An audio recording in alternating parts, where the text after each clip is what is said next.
चलो दोस्तों, फिर से स्वागत है सभी का शिक्षा सारथी पे। चलो आज पढ़ेंगे हम जैन धर्म को।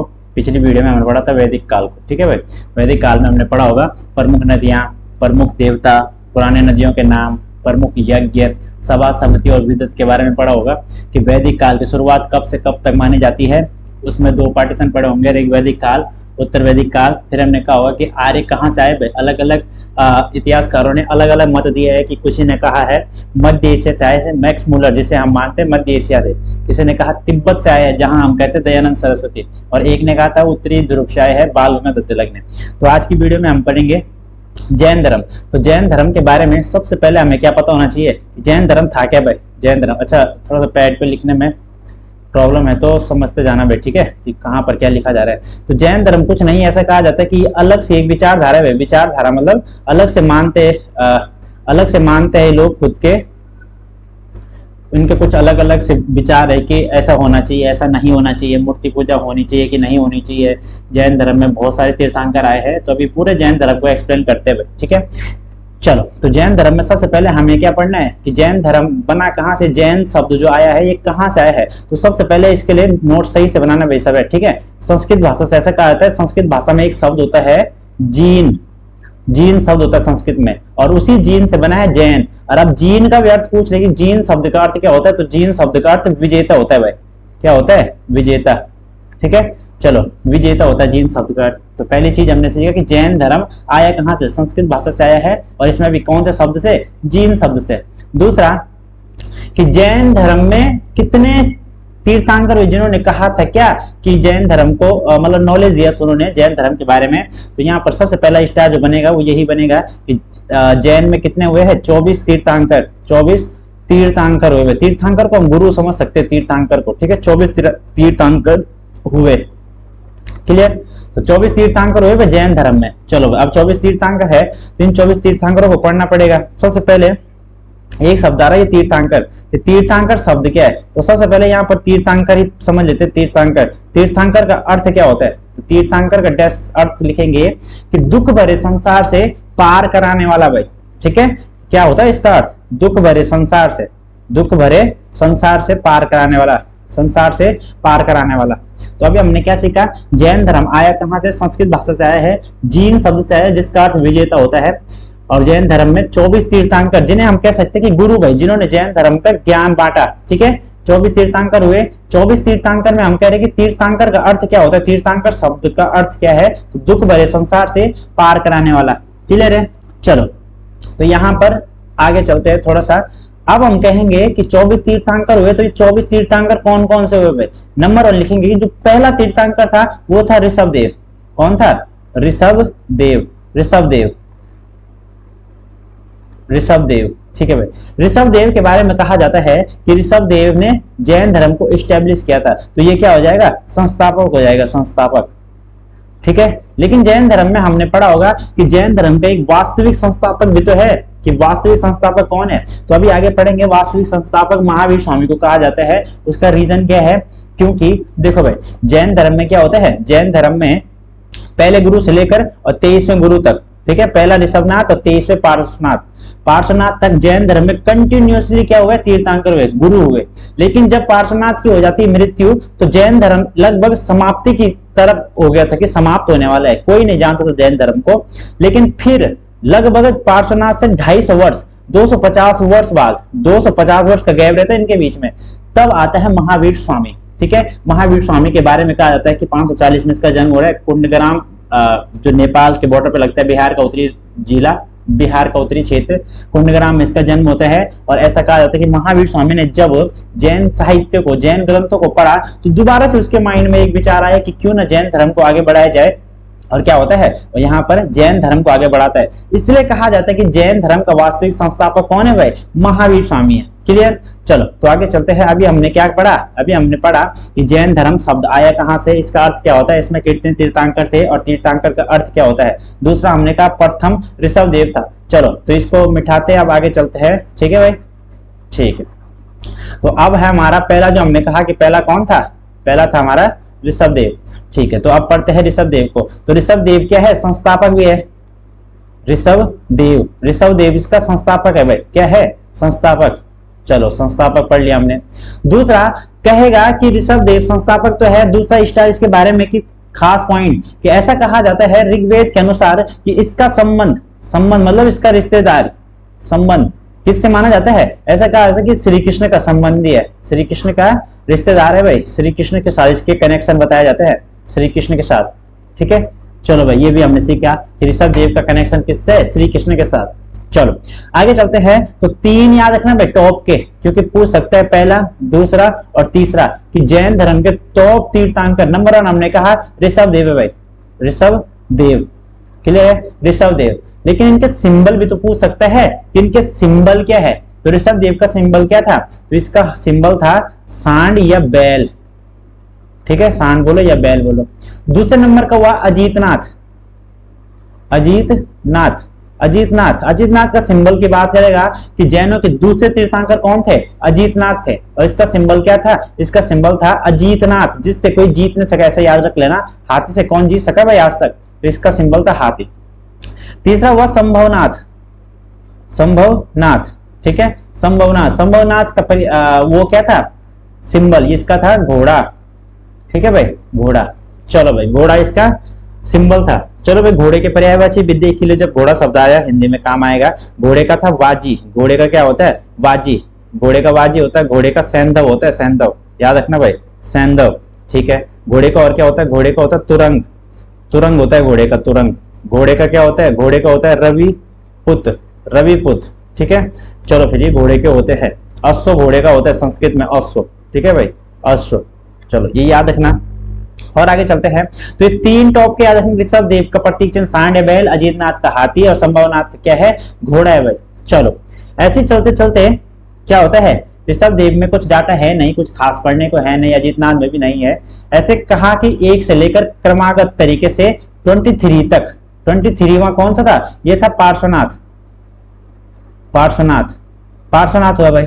अब पार्श्वनाथ तक क्या हुआ, पार्श्वनाथ के बारे में हमें थोड़ा सा डाटा पढ़ना पड़ेगा, तो पहले इसे रिमूव करते हैं फिर पार्श्वनाथ को पढ़ते हुए। ठीक है, अच्छे से नोट्स बनाते हुए चलना, सब समझते हुए जाना चीजों को कि कहाँ पर क्या बताया जा रहा है। जहां राइटिंग समझ ना आए तो वीडियो को बैक स्किप कर देना भाई। तो हमने कहा कि 23वें जो गुरु थे, 23वें वो कौन थे, वो थे पार्श्वनाथ। ठीक है, पार्श्वनाथ थे भाई, पार्श्वनाथ। अब पार्श्वनाथ के बारे में क्या डाटा है, पार्श्वनाथ के बारे में डाटा है इसका जन्म, जन्म ईयर याद नहीं रखना है भाई, वाराणसी जगह याद रखना है, वाराणसी। ठीक है, वाराणसी में इसका जन्म होता है। दूसरा कि वंश कौन सा इसका, वंश, इसका वंश याद रखना भाई, किस कुल से, कुल बोले या वंश बोले, तो ये है इच्छावाकु, इच्छावाकु, इच्छावाकु कुल का था ये, इच्छावाकु कुल का। चलो फिर आगे चलते हैं। तो पार्श्वनाथ ने क्या हुआ, पार्श्वनाथ को ज्ञान प्राप्त की बात करेंगे। ज्ञान कहाँ प्राप्त हुआ, ज्ञान, तो ज्ञान प्राप्त हुआ इसे कहाँ, तो इसे ज्ञान प्राप्त हुआ झारखंड राज्य में, झारखंड राज्य में, झारखंड राज्य में। और कहां पर, सम्मेद शिखर, सम्मेद शिखर, सम्मेद एक चोटी है झारखंड में, सम्मेद शिखर। ठीक है, सम्मेद शिखर। ठीक है भाई इतना। चलो पैड पे लिखा नहीं जा रहा है, ठीक, समझते हुए जाना चीजों को। तो हमने कहा कि जन्म वाराणसी में होता है, इच्छावाकु वंश का ये होता है, और झारखंड के सम्मेद शिखर में से ज्ञान प्राप्त होता है। क्लियर है। अब आगे चल के क्या होता है, जैसे महात्मा बुद्ध को उरुवेला नामक जगह, बिहार में एक जगह पड़ती उरुवेला, उरुवेला में ज्ञान प्राप्त हुआ, तो उस जगह का नाम लोगों ने क्या रख दिया, बोध गया, कि यहाँ बल बोध गया। क्लियर है। तो उसी तरह जब झारखंड में सम्मेद शिखर में इसको ज्ञान प्राप्त हुआ ना पार्श्वनाथ को, तो इस झारखंड में जो सम्मेद शिखर है, इस चोटी का नाम क्या हो गया, इस चोटी का नाम क्या कर दिया गया, पार्श्वनाथ चोटी। ठीक है, इस चोटी का नाम भी बदल दिया गया और क्या रख दिया गया, पार्श्वनाथ, पार्श्वनाथ चोटी रख दिया गया, पार्श्वनाथ। क्लियर है। चलो, और इसकी खास बात क्या है कि पूरे झारखंड की सबसे ऊंची चोटी भी यही है भाई, झारखंड राज्य की। जैसे उत्तराखंड की सबसे ऊंची चोटी कौन सी है, 7,817 मीटर। कौन सी चोटी है भाई, कमेंट में बताएंगे सब उत्तराखंड की तैयारी करने वालों। तो उत्तराखंड की सबसे ऊंची चोटी जिसकी ऊंचाई 7,817 मीटर है, कौन सी है भाई, और किस जिले में पड़ती है, चलो डिस्ट्रिक्ट में बताना है भाई, किस डिस्ट्रिक्ट में पड़ती है। ठीक है, चलो इसे सब कमेंट में बताएंगे। ऋषभदेव पार्श्वनाथ के बारे में हमने क्या पढ़ा कि वाराणसी में जन्म होता है, इच्छावाकु कुल का होता है, झारखंड के सम्मेद शिखर में ज्ञान प्राप्त होता है, और इसी चोटी का नाम, सम्मेद चोटी का नाम क्या पड़ गया, पार्श्वनाथ चोटी पड़ गया, और झारखंड राज्य की सबसे बड़ी, सबसे ऊंची चोटी है भाई। चलो आगे चलते हैं, पार्श्वनाथ के बारे में और क्या डाटा है। अब क्या होता है कि जब पार्श्वनाथ को ज्ञान प्राप्त हो गया ना भाई, तो साफ सी बात है ज्ञान प्राप्त हो गया, पावर आ गई एक हिसाब से ऐसे समझ सकते हैं। तो क्या करता है, कुछ ना कुछ बताता है कि कैसे रखना है। तो इसके लिए इसने क्या किया, पार्श्वनाथ ने चतुरायन नियम आता है एक जैन धर्म में, चतुरायन नियम दिया, मतलब 4 रूल बता दिए उसने कि जैन धर्म को कैसे अच्छे से वो किया जा सकता है, माना जा सकता है, उसका पालन कैसे किया जा सकता है। तो चतुरायन धर्म, हम कहेंगे कि चतुरायन धर्म में 4 नियम थे। चतुरायन धर्म में पहला नियम क्या था, पहला उसने कहा अहिंसा, अहिंसा जिसका समर्थन गांधी जी भी करते थे भाई, कि अहिंसा, हिंसा नहीं करना किसी के साथ, क्लियर है। अच्छा, गांधी जी का कौन सा आंदोलन है जिसको देखते हुए गांधी को लगा कि हिंसा बढ़ने वाली है, तो गांधी जी ने अपना आंदोलन वापस ले लिया था, कौन सा आंदोलन है, ठीक है, सब कमेंट में बताएंगे। दूसरा, पहला नियम है अहिंसा, अहिंसा का मतलब किसी के साथ हिंसा नहीं करना, किसी के पर अत्याचार नहीं करना, हिंसा ना करना भाई। दूसरा पॉइंट था वो है सत्य, दूसरा नियम क्या था, सत्य, कि झूठ नहीं बोलना भाई, झूठ ना बोलना, ठीक है। चलो तीसरा पॉइंट जो कहा चतुरायन धर्म में, तीसरा पॉइंट था अपरिग्रह, अपरिग्रह, अपरिग्रह। अब अपरिग्रह क्या है, तो इसमें था कि धन जमा न करना, धन जमा न करना या धन का संग्रह न करना। मतलब जैन धर्म में ये कहा गया कि तुम आज को जियो भाई, तुम्हें कल का नहीं सोचना है, मतलब तुम्हें लालच नहीं करना है, धन जमा नहीं करना है, तो उसे अपरिग्रह कहा जाता है जैन धर्म में, ठीक है। चौथा नियम जो इसने दिया था वो दिया था अस्तेय, अस्तेय, अस्तेय, अस्तेय का मतलब क्या होता है, चोरी ना करना, चोरी ना करना। मतलब इसमें यह था कि तुम किसी के पैसों की बात नहीं हो रही है, तुम किसी का पैसा हो, भोजन हो या कुछ भी चीजें हो सकती, किसी भी चीज की चोरी नहीं करोगे भाई, ठीक है। जितना तुम्हारे पास है वही तुम्हारे लिए इनफ है, ऐसा कह रहे हैं जैन धर्म वाले। तो ये 4 नियम दिए किसने, पार्श्वनाथ ने। और अब क्या हो गया, पार्श्वनाथ की होगी लगभग, ऐसे समझ लो कि पार्श्वनाथ की मृत्यु होगी, ठीक है। अब क्या होता है, इसके बाद पार्श्वनाथ के बाद लगभग 250 वर्ष बाद, 250 वर्ष बाद क्या होता है, 250 वर्ष बाद दोबारा से महावीर स्वामी क्या करता है, जैन धर्म को शुरू करता है या उसका प्रचार करता है। इसलिए महावीर स्वामी को क्या कहा जाता है, जैन धर्म का वास्तविक संस्थापक, क्लियर है, ठीक है। तो यहां तक था पार्श्वनाथ की बारी, और इसके आगे पढ़ेंगे महावीर स्वामी को, जहां से एग्जामिनर खूब क्वेश्चन पूछता है भाई, डाटा ही महावीर स्वामी का है जैन धर्म में। अगर बौद्ध की बात करता है तो तब हमारा क्या हो जाएगा, गौतम बुद्ध, और अगर जैन की बात करता है तो तब हमारा महावीर स्वामी, क्लियर है। चलो तो महावीर स्वामी का डाटा पढ़ते हैं। पहला इस टाइम महावीर स्वामी के बारे में, इसका जन्म, सबसे पहले जन्म से शुरू करते हैं लास्ट तक, मरण तक, कि जन्म कब होता है, तो ऐसा कहा जाता है 540 ईसा पूर्व, ईसा पूर्व मतलब ईसा के जन्म से पहले, क्लियर है। ईसा पूर्व में 540 जन्म होता है। फिर एग्जामिनर कह रहा है कि तुम्हें चलो इसका जन्म पता है तो इसका स्थान बता दो कि किस स्थान पर हुआ इसका जन्म, तो तब हम कहेंगे कि हमें पता है इसका जन्म कहाँ हुआ, इसका जन्म हुआ कुंडग्राम, कुंडग्राम, कुंडग्राम, ठीक है, कुंडग्राम। और ये कुंडग्राम कहाँ पड़ता है, ये पड़ता है वैशाली।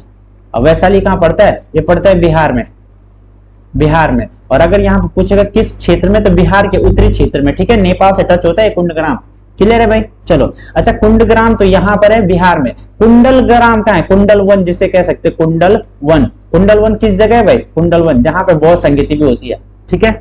चलो कौन सी बौद्ध संगीति थी, कुंडल वन में, चौथी बौद्ध संगीति होती है। और अब सबको बताना कि कहां पर हुई थी वो। आगे चलते हैं। फिर एग्जामिनर कह रहा है कि तुम्हें उसका जन्म पता है, तुम्हें उसका स्थान पता है, ये बता दो किस कुल में हुआ, कौन सा कुल था उसका, तो उसका कुल बोले या वंश बोले, किस वंश से संबंधित था वो, तो इसका कुल था ज्ञात्रिक, ज्ञात्रिक, ठीक है। और ऐसा कहा जाता है भाई कि इसी ज्ञात्रिक के उस मुखिया कौन थे, इसी ज्ञात्रिक कुल के राजा बोलो, मुखिया बोलो, या क्या बोलो तुम, लीडर बोलो, कौन था, तो महावीर स्वामी के पिता। तो यहां पर आ जाएगा कि पिता क्या है भाई, इसके पिता कौन है, ठीक है। चलो तो महावीर स्वामी के पिता कौन थे भाई, बताओ। और दूसरा वो कहेगा कि माता भी बताओ भाई, इसकी माता कौन थी, महावीर स्वामी के माता कौन थी, ठीक। चलो फिर महावीर स्वामी का पिता कौन था, तो याद रखना महावीर स्वामी का पिता था सिद्धार्थ, इसके पिता का नाम क्या था, सिद्धार्थ था भाई। और ये सिद्धार्थ कौन था, इसी ज्ञात्रिक कुल का, यहां से मैं एरो बना देता हूं, ज्ञात्रिक कुल का मुखिया था, याद रखना सब कि सिद्धार्थ ज्ञात्रिक कुल का मुखिया था, ठीक है। चलो फिर आगे चलते हैं। माता कौन थी इसकी, तो इसकी माता थी, इसकी माता कौन थी, इसकी माता थी त्रिशला, त्रिशला इसकी माता थी, ठीक है, त्रिशला, ठीक। चलो फिर ये तरह है भाई, हाँ त्रिशला। ठीक, अब हमने कहा माता पिता। फिर कहा कि अब क्या था कि कोई भी जब इसका पिता मुखिया है तो कोई भी मुखिया नहीं चाहेगा ना भाई कितना राजपाट होने के बाद भी मेरा बेटा क्या करे, गृह त्याग करे। लेकिन इसका गृह त्याग में करने में एक व्यक्ति ने हेल्प की थी जो कि इसका बड़ा भाई था। तो यहाँ पे लिखेंगे अगला स्टार बड़ा भाई। ये बड़ा भाई चाह रहा था कि ये गृह त्याग कर ले और पूरी प्रॉपर्टी में रख लो, बड़ा भाई। ठीक है, बड़ा भाई। अब बड़ा भाई कौन था, बड़ा भाई का नाम याद रखना नंदीवर्धन, नंदीवर्धन।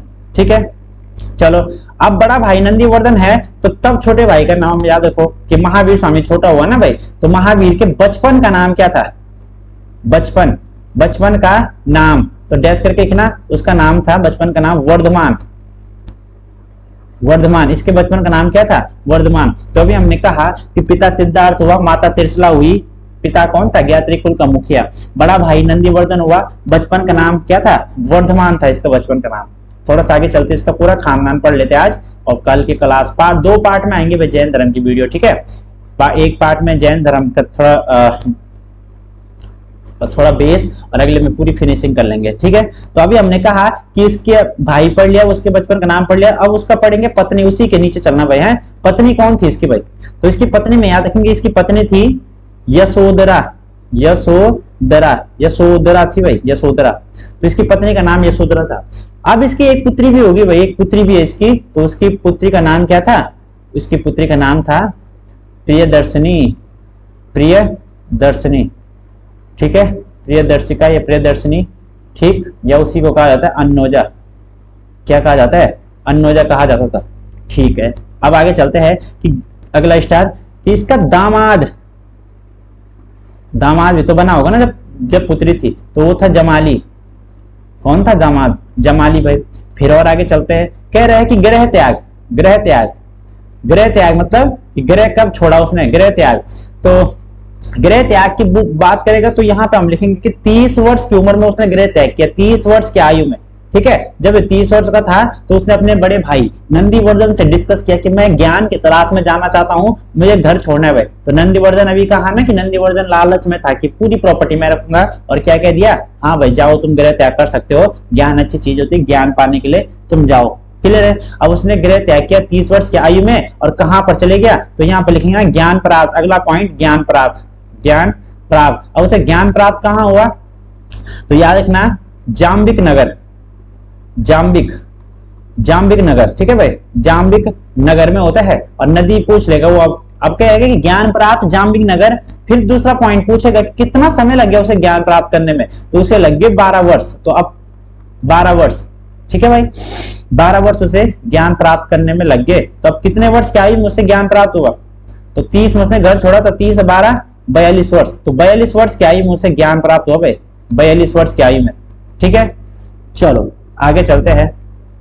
फिर कह रहे हैं कि किस नदी के किनारे बैठा होगा वो, क्योंकि जहां पर तपस्या करने बैठा है उसके बगल में एक नदी बहती है, उस नदी का नाम पूछ रहा है एग्जामिनर कि तुम नदी भी बता दो भाई कि कौन सी नदी है वो। तो हम बता देंगे वो थी हमारी कौन सी नदी, ऋजुपालिका नदी, ऋजुपालिका। अच्छा अभी बताऊंगा तुम्हें कि जाम्बिक का वर्तमान नाम और ऋजुपालिका का वर्तमान नाम क्या है भाई। ठीक है, चलो इतना हो गया। अब एग्जामिनर कह रहे हैं कि वृक्ष भी बताओ जिसके नीचे तपस्या में बैठा था, तो यहाँ पे लास्ट पॉइंट हम लिखेंगे वृक्ष। तो वृक्ष लिखेंगे हम साल वृक्ष।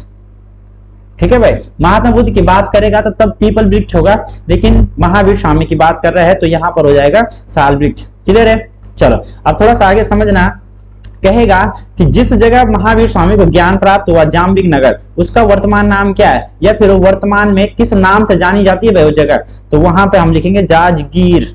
ठीक है, राजगीर, राजगीर। ठीक है, ये कहां पर है, तो झारखंड में, झारखंड में पड़ता है भाई राजगीर। राजगीर की पहाड़ियां भी वहां पर। क्लियर है, फिर कहेगा कि नदी बताओ भाई, नदी, नदी कौन, नदी का नाम क्या था, ऋजुपालिका। तो नदी कौन सी है वर्तमान में, ठीक है, तो नदी का हम कह देंगे कि हमें ये भी पता है भाई, बराकर नदी, बराकर नदी। ठीक है, चलो अच्छा मैंने वहां पर भारत बना दिया, ये भारत बना दिया, थोड़ा सा टेढ़ा मेढ़ा ऐसा भारत बना दिया, भारत का पूर्वोत्तर क्षेत्र, ये वाला भारत बना दिया यहां से। क्लियर है, ठीक है भाई, ऐसी बना रखा डायग्राम। ठीक है, ये मत बोलना कि थोड़ा टेढ़ा मेढ़ा बना दिया। चलो ठीक है, ये भारत बना दिया।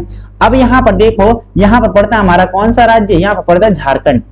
ठीक है, झारखंड। तो इस झारखंड में राजगीर की पहाड़ियां भी है, हजारीबाग की पहाड़ियां भी है, क्लियर है। और इसी झारखंड में क्या होता है, एक नदी यहाँ से दामोदर नदी है ना, तो उसी दामोदर की सहायक नदी है बराकर नदी। किसकी सहायक नदी है, मैं छोटा सा लिख देता हूँ, दामोदर की सहायक नदी है भाई, क्लियर।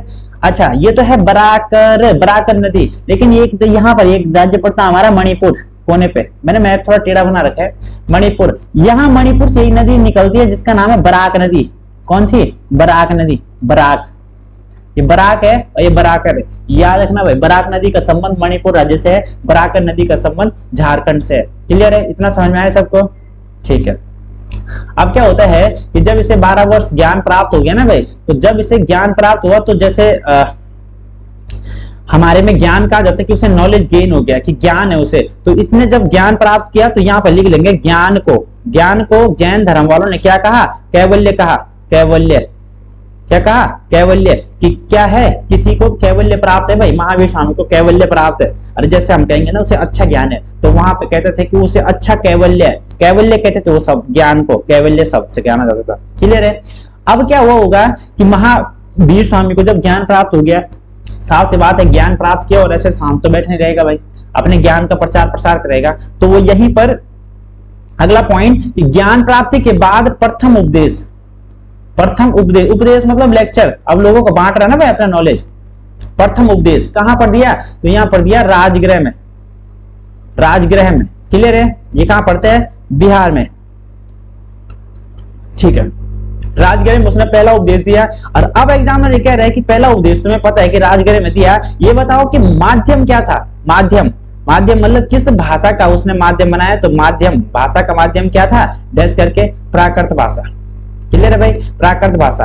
अच्छा, प्राकृत भाषा ऐसे आगे पढ़ेंगे कि जैन धर्म की समाप्ति के कुछ प्रमुख कारण, उनमें से एक प्राकृत भाषा भी है भाई। कि प्राकृत भाषा उस समय की आमजन भाषा नहीं थी, मतलब लोकल भाषा नहीं थी कि जो हर कोई बोले। प्राकृत भाषा थोड़ी सी हार्ड मानी जाती थी, जो सबको समझ नहीं आती थी।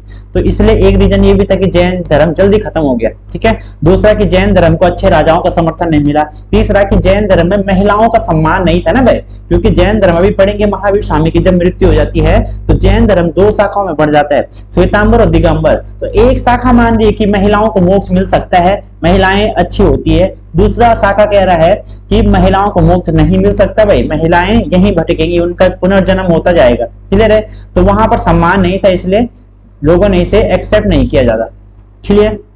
चलो, तो हमने कहा कि जैन धर्म में प्रथम उपदेश महावीर स्वामी ने कहा दिया, ये दिया था राजगृह में, और माध्यम क्या था, प्राकृत भाषा। और अब लिख देना अंतिम उपदेश, ठीक है, अंतिम उपदेश। तो अंतिम उपदेश कहां दिया, तो अंतिम उपदेश दिया पावापुरी। तो पावापुरी में उसने क्या किया, बुढ़ापे में दिया होगा पावापुरी, ये भी कहां पड़ता है, बिहार में पड़ता है, ठीक है। और पावापुरी में ही उसकी मृत्यु हो जाती है।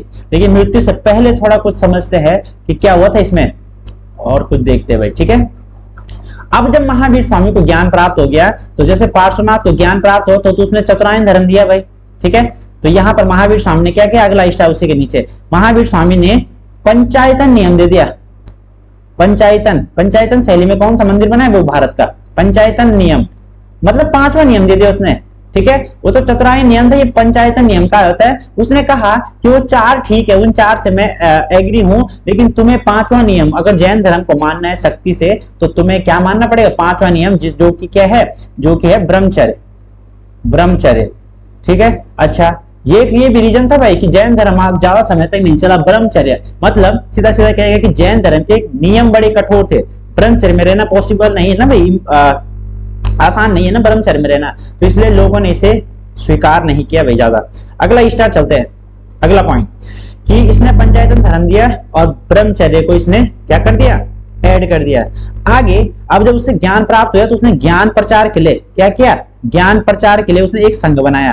महावीर स्वामी ने ज्ञान प्रचार के लिए क्या बनाया, संघ बनाया। संघ का मतलब एक ग्रुप बनाया, क्लियर, जिसमें टोटल 11 लोग थे, जिन्हें गणधर कहा जाता है, गणधर, ठीक है। क्या कहा जाता है, गणधर, कि महावीर स्वामी के 11 गणधर हुए, क्लियर। चलो फिर आगे चलते हैं। अंत में क्या होता है कि महावीर स्वामी जाते जाते त्रिरत्न भी देता है, कि 3 सिंपल से कुछ रूल क्या जाता है, त्रिरत्न, ठीक है, कि बौद्ध जैन धर्म में त्रिरत्न क्या है भाई, त्रिरत्न, 3 रत्न। तो वो कहता है महावीर स्वामी, एक कह रहे हैं सम्यक दर्शन, ठीक है। दूसरा कह रहा है कि सम्यक ज्ञान, और तीसरा कह रहे हैं सम्यक आचरण।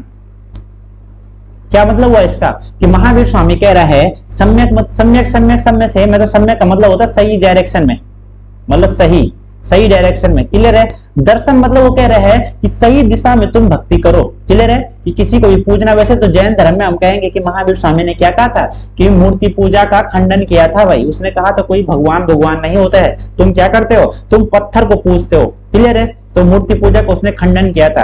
ऐसे ही बौद्ध धर्म वाले भी करते हैं कि मूर्ति पूजा का खंडन करते हैं, लेकिन हमने पढ़ा होगा कि भारत के इतिहास में पहली मूर्ति जो पूजी गई थी वो महात्मा बुद्ध की ही थी भाई। तो एक और महात्मा बुद्ध कह रहा है कि मूर्ति पूजा नहीं करनी चाहिए, दूसरी और उसी की मूर्ति बनाकर लोग पूजा कर रहे हैं। क्लियर है। ठीक है। तो हमने कहा सम्यक दर्शन मतलब सही दिशा में भक्ति करो। दूसरा कह रहा है सम्यक ज्ञान कि अच्छा ज्ञान होना चाहिए, सही दिशा में ज्ञान होना चाहिए, लोगों के पास पॉजिटिव नॉलेज होना चाहिए। तीसरा कह रहा है सही दिशा में आचरण मतलब अपना बिहेवियर इतना अच्छा रखो कि सही डायरेक्शन में होना चाहिए। ठीक है। हर किसी की तरफ पॉजिटिव होना चाहिए, नेगेटिव किसी का नहीं सोचना चाहिए। क्लियर है। तो तीन रत्न दिए। आगे चलते हैं कुछ और पॉइंट। अगला पॉइंट लिखेंगे महावीर स्वामी के बारे में, स्टार में लिखना भाई, वन लाइनर। क्लियर। पहला कि मूर्ति पूजा को उसने खंडन किया।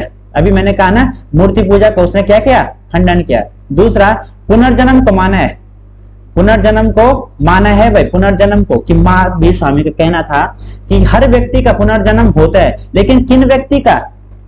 तो यहाँ पर दूसरा कारण क्या बताया उसने, पहले कारण देख लो कि कारण क्या था, कारण है आत्मा। ठीक है। कि महावीर स्वामी ने कहा था, मतलब जैन धर्म कह रहे हैं कि मनुष्य का पुनर्जन्म होगा, इसका रीजन आत्मा है। मतलब अगर आत्मा संतुष्ट नहीं है, आत्मा को मोक्ष नहीं मिला, तो उसका दोबारा से जन्म होगा भाई, जब तक उसे मोक्ष मिला। और अब वो कह रहा है कि आत्मा का दोबारा जन्म होने से बचा जा सकता है। कैसे? तो उसने कहा कि मोक्ष प्राप्ति करके। अब मोक्ष प्राप्ति क्या है, मोक्ष प्राप्ति यही तो है, ज्ञान प्राप्त करना। जैन धर्म वाले जो ज्ञान बांट रहे वही तो मोक्ष है। क्लियर है। तो कहा गया कि मूर्ति पूजा को उसने खंडन किया है, कहा कि कोई भगवान नहीं होता, तुम जिस पत्थर को पूज रहे हो वो मात्र पत्थर है। क्लियर। दूसरा तो उसने कहा कि पुनर्जन्म होता है भाई, और उसका रीजन आत्मा है कि जब तक जिसकी आत्मा मोक्ष प्राप्त नहीं करती है तब तक उसका जन्म होता रहेगा। ऐसी बौद्ध धर्म वाले भी कहते हैं, महात्मा बुद्ध क्या कहते हैं कि मनुष्य का पुनर्जन्म होता है भाई, और इसका बड़ा रीजन क्या बताया है, इच्छा को, कि जब तक किसी की इच्छा रहेगी तब तक उसका पुनर्जन्म होता रहेगा। और उसने कहा कि इच्छा पर कंट्रोल किया जा सकता है, उसने भी यही कहा था मोक्ष से। क्लियर है। तो अब महावीर स्वामी के लगभग बारे में पढ़ लिया, तो आज इसकी मृत्यु कर लो, कल के क्लास में थोड़ा सा आगे पढ़ते हैं। तो अब लिखेंगे उसका पॉइंट मृत्यु, कि महावीर स्वामी की मृत्यु कब हुई। ठीक है। महावीर स्वामी की मृत्यु तो लिखेंगे 72 वर्ष की आयु में होती है, लगभग 72 वर्ष। और कब, 468, 468। ठीक है भाई, उल्टा टाइम चल रहा था ना, 540 में जन्म होता है और 468 में इसकी मृत्यु होती है। और फिर कह रहा है कि स्थान कौन से स्थान पर हुई, तो हम कह देंगे स्थान वही पावापुरी जहां पर उसने अंतिम उपदेश दिया था। पावापुरी में इसकी क्या होती है, मृत्यु होती है। और अब कहेगा कि इसका अंतिम संस्कार किसने किया भाई, अंतिम संस्कार। तो यहाँ पर अंतिम संस्कार हम कह देंगे कि उस समय मल्ल एक राजा, 16 महाजनपदों में मल्ल था ना भाई, एक मल्ल महाजनपद के राजा हस्तपाल ने, हस्तपाल, ठीक है, हस्तपाल ने क्या किया, इनका अंतिम संस्कार किया। ठीक है भाई। तो अभी तक हमने क्या सीखा कि महावीर स्वामी के बारे में पढ़ा कि उन्हें ज्ञान प्राप्त कहाँ होता है, उन्हें जाम्बिक नगर ऋजुपालिका नदी साल वृक्ष के नीचे होता है, लगभग 42 वर्ष की आयु में। उसके बाद उन्होंने पंचायतन धर्म दिया भाई, पंचायतन नियम दिया, किसमें, पार्श्वनाथ के 4 नियमों में 5वां नियम जोड़ा जो कि ब्रह्मचर्य था, जो हार्ड भी था। क्लियर है। बाकी जैन धर्म के बारे में हमने 20 आज पढ़ लिया, कल थोड़ा सा आगे पढ़ेंगे कि महावीर की मृत्यु के बाद क्या होता है, 2 शाखाएं श्वेतांबर और दिगंबर हो जाती है, श्वेतांबर और दिगंबर। फिर पढ़ेंगे कि मौर्य काल में 12 वर्ष का काल पड़ता है, और भद्रबाहु क्या करता है, दक्षिण भारत में चले जाते हैं चंद्रगुप्त मौर्य के साथ। क्लियर। फिर उनमें रीजन पढ़ेंगे कि जैन क्या डिफरेंस है श्वेतांबर और दिगंबर में, और दूसरा पढ़ेंगे कि जैन धर्म के समय जैन धर्म से संबंधित कौन कौन से स्थापत्य, मतलब कौन कौन से मंदिर हैं। ठीक है। फिर उनके साहित्य के बारे में पढ़ेंगे। चलो फिर आज की क्लास में इतना ही, मिलते हैं कल नए वीडियो।